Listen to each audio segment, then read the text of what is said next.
Well, my education is that I went to, other than high school and all that, I went to college at Youngstown State University, and I took up psychology.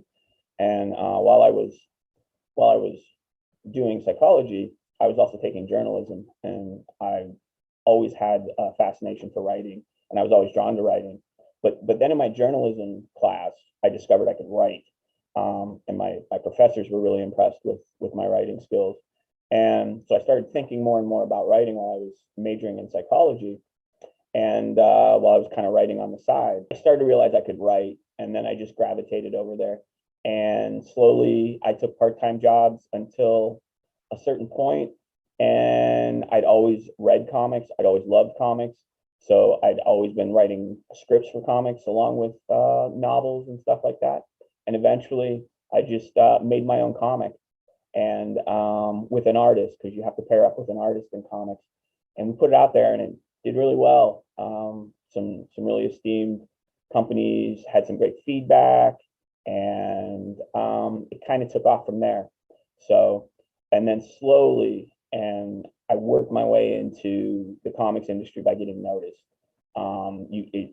Back then and till recently, what happens is that you kind of go into the major leagues by making independent comics, and then the larger companies start to notice you. So what happened to me was I was making independent comics while I was working full time on the side, like at TV stations and stuff like that. And my work was slowly getting more and more noticed until I got my big break, which was the editor in chief publisher of DC Comics called me and wanted to meet in Chicago, and I went up to Chicago, and from about that point on, I've had a steady career full time with comics.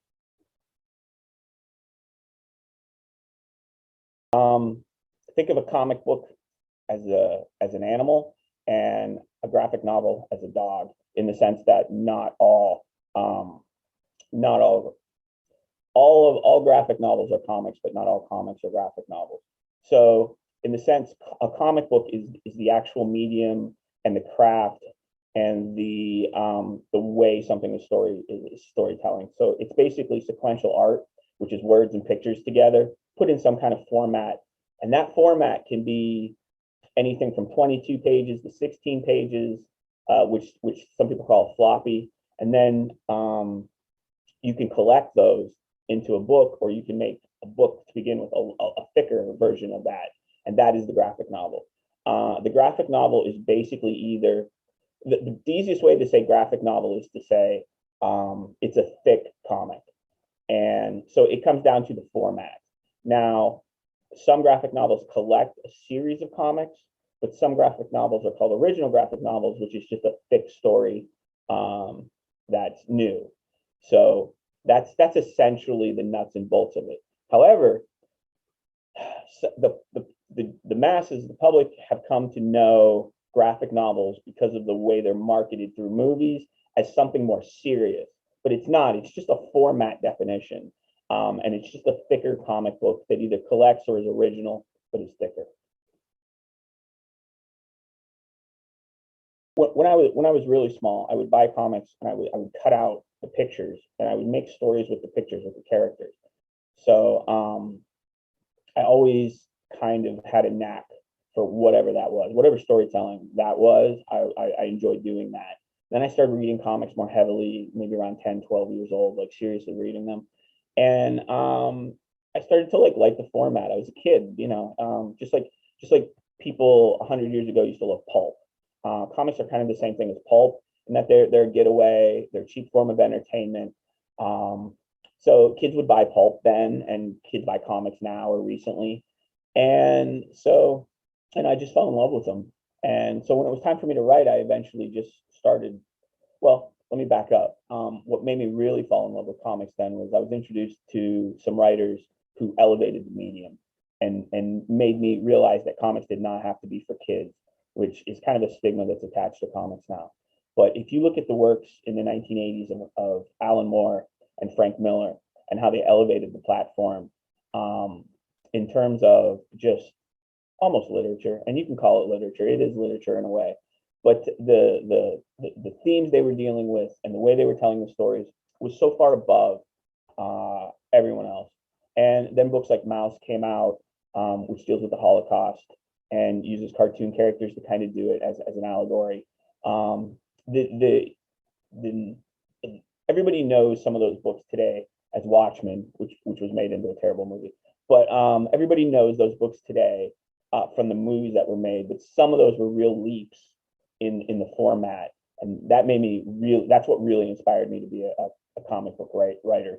Was the pulp and the crime of Frank Miller and the elevation into literature of the material from writers like Neil Gaiman and Alan Moore.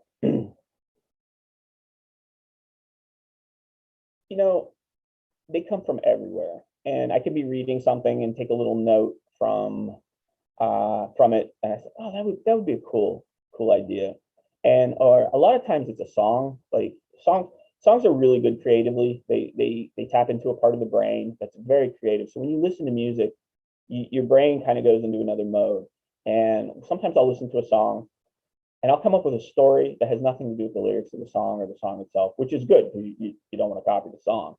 But you hear a song and it just puts you in a place and it'll put you in a mood. And, you can kind of make a story out of that, or you can see a story in your mind from that. So it comes from stuff I watch, stuff I read. Sometimes I pull aesthetics out of movies.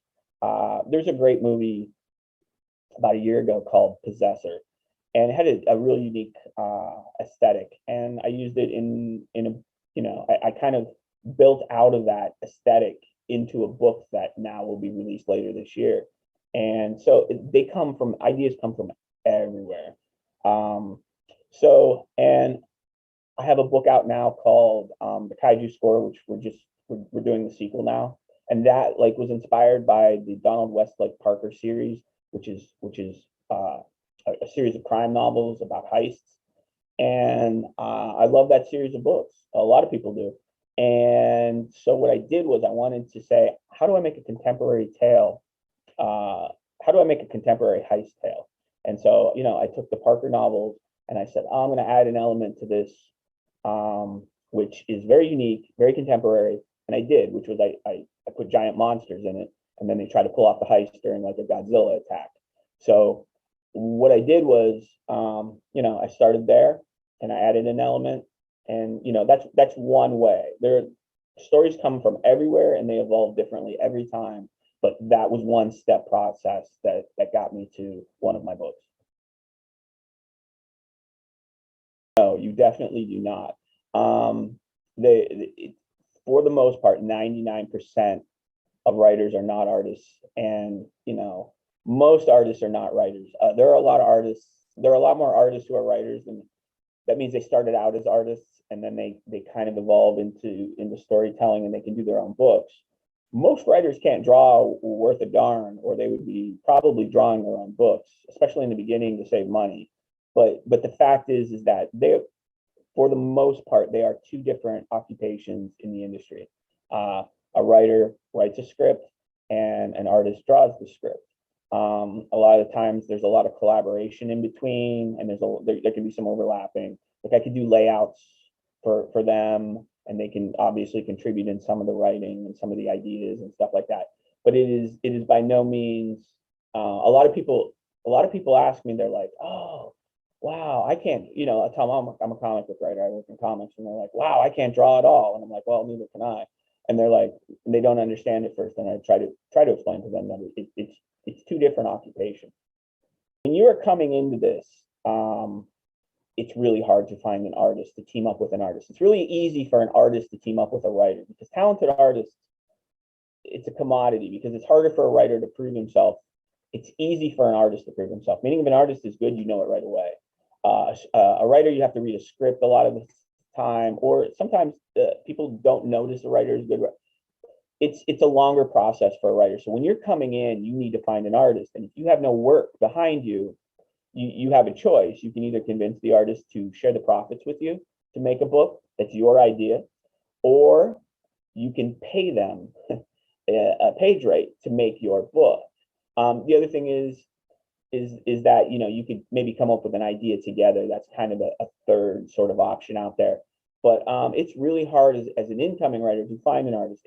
it's not hard to find an artist, but it's hard to find a really good artist that's up to the level of professionalism that might get you picked up at a company that's going to get you recognized. And it's just as equally hard for an artist to find a writer that's really good. This industry is really competitive, and it's really difficult to move up that ladder.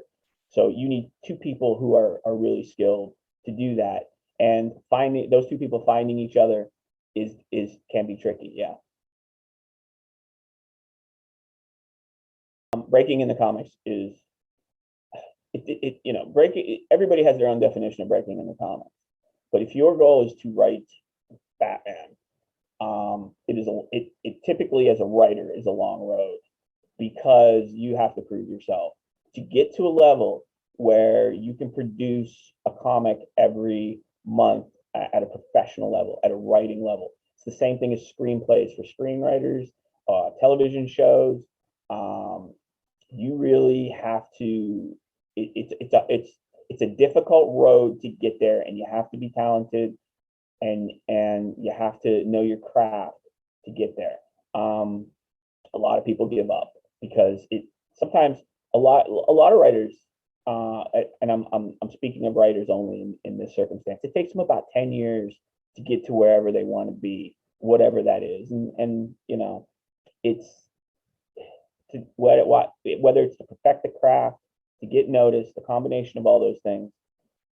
It can be a long road. It can be a difficult road, and you have to have patience, and you have to have perseverance, and you have to love the medium to do it, because you don't get paid anything in the beginning, and most books don't sell very well in the beginning, and until you get to a level where, number one, either you have a hit book that you own through a company that publishes a book that you own, and you're getting a lot of money because that book is doing really well, or you're writing scripts for money for like writing Spider-Man or writing Batman or whatever.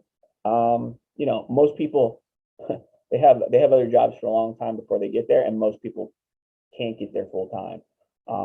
It took me a while to get there, and then I had a steady career for a while, and then things exploded because of one thing. So everybody has different roads, and all the challenges are different, but you do have to expect it to be difficult, and you do have to have a love of this to endure what it takes to get there. I would give two sets of advice. First advice is just for being a writer, and to be a writer, you have to write, and you have to write. I'm not going to say every day, but you have to put in the work. You're only going to get better when you put in the work, and along with that is the idea that you have to finish things. I will see writers or artists spend years on a book or years on one thing and perfect it and perfect it and perfect it, and try to make it the most perfect thing in the world. But here's what people have learned, that like even in studies, is that 10 like putting out more work in that time and finishing that work is more valuable than fixating on that one perfection that you think is going to be perfect. Because by the time you get to that year, but by the time you get to that end of that, let's say it's 2 years, but by the time you get to that 2 years, if you've been working on one thing and you haven't been finishing that thing, and you've been trying to craft it perfectly for that thing, you have actually not been writing through and going through the exercises and structure, character, and all that stuff. You really haven't been exhausting the kind of exercises you need to do to get better as a writer. So you want to write things, finish things, move on. Write things, finish things, move on. It is far more valuable than spending years on one thing, because what you learn is you get to be better quicker by doing that. You'll get to where you want to be in that 2 years, even though that one thing may not be perfect. You have to find an artist, and you have to put work out there. Again, it overlaps. You have to write every day just to become a better writer. You have to learn your craft. So that's the first thing you want to do. Just apply that to comics. But then there's the other elements. And with comics, you have to network. You have to go to shows. Breaking into comics is really two things. And it's being able to do the job, and it's who you know.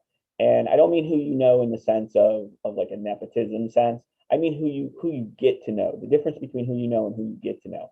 You go out there, you knock on doors, you give editors at conventions the books that you've been working on that may not be perfect, but what you're doing is you're establishing a relationship with them, and then maybe they'll see your work get better, or they'll remember you. And the other thing is you want to do a lot of anthologies and make connections with people in your peer group. So even though you may be at the bottom of the ladder, you want to hang out with people at the bottom of the ladder, because most people climb the, not most people, a lot of people climb the ladder when they climb the ladder, and they're not going to climb the ladder as writers, but they may climb the ladder as editors. They're going to remember you. They're going to be your friends, and you're going to have come up with them in the industry. And those are the people that are going to hire you first. Something like San Diego, Chicago, or New York, they're massive. I think I could be wrong, but I think they pull like 100,000 people through the door at San Diego, and it's crazy. It's everything you could want. People dress up like the characters, and people go to meet their favorite writers. They go to meet their favorite artists. They go to buy toys. They go to buy comics.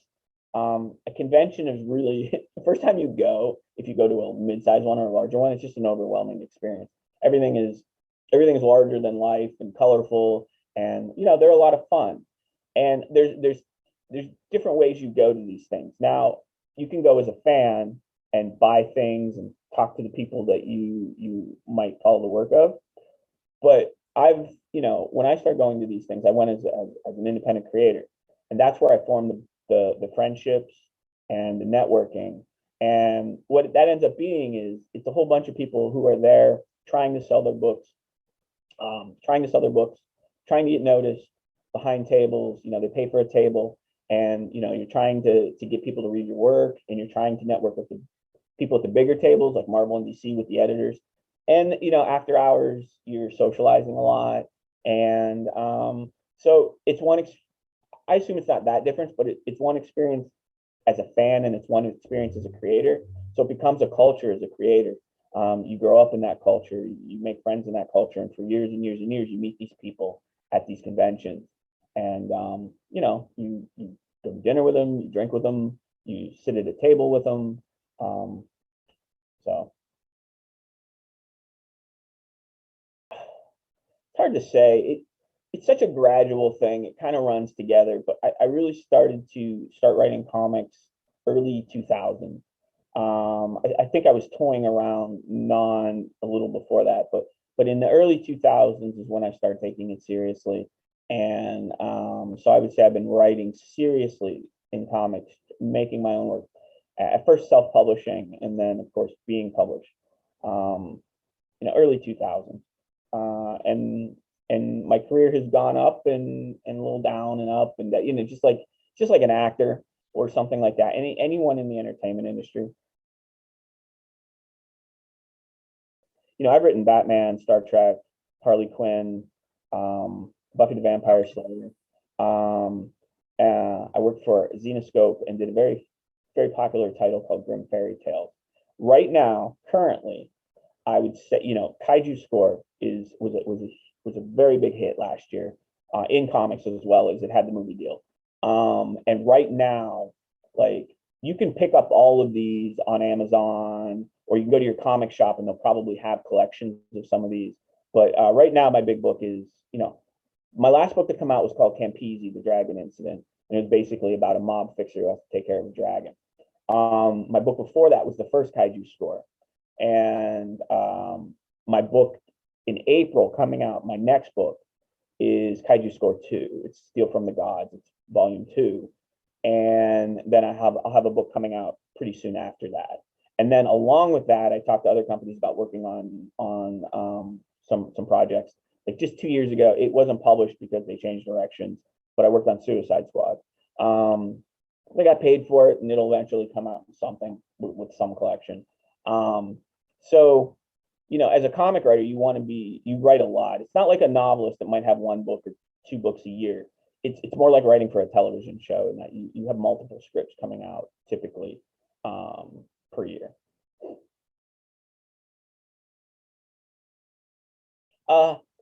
Ideas are easy. I'll say that ideas are easy. You can always come up with ideas. the problem is those ideas within the execution. So you come up with this idea for a story, and then you sit down to write that story, and you have all these wonderful ideas, but then maybe it comes out flat. Maybe it's not hitting the notes you want to hit. Maybe it's bad.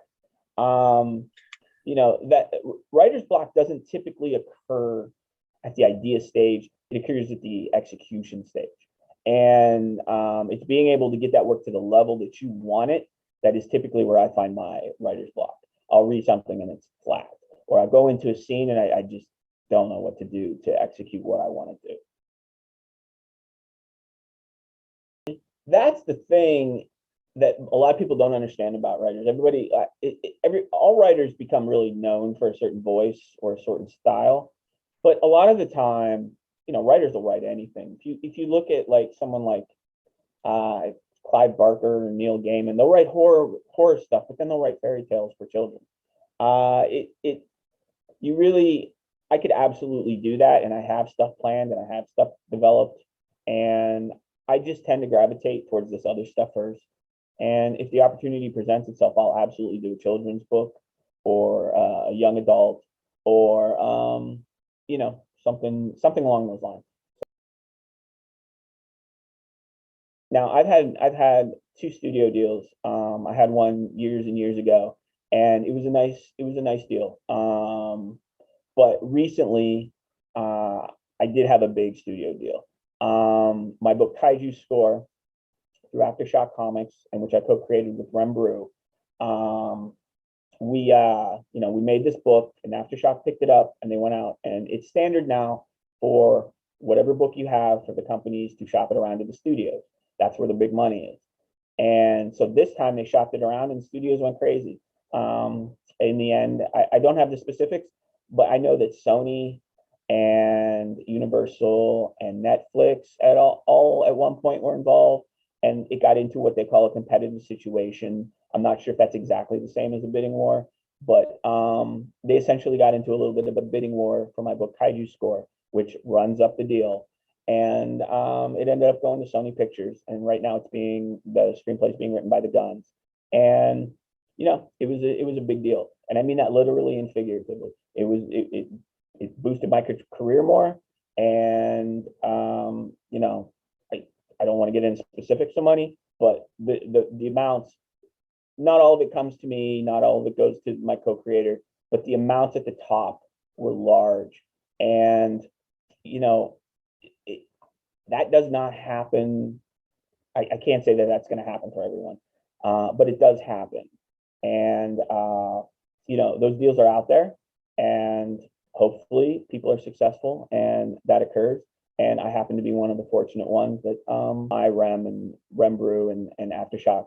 That book, Kaiju Score, which I mentioned earlier, is about thieves who try to pull off a heist during a giant monster attack. And which, by the way, was developing long before Zack Snyder's Army of the Dead, I think it was, which is kind of the same thing with the zombie attack. But yeah, that book is now in development by Sony, and it's an active development. The writers are working on the screenplay, and they hope to put it into production soon.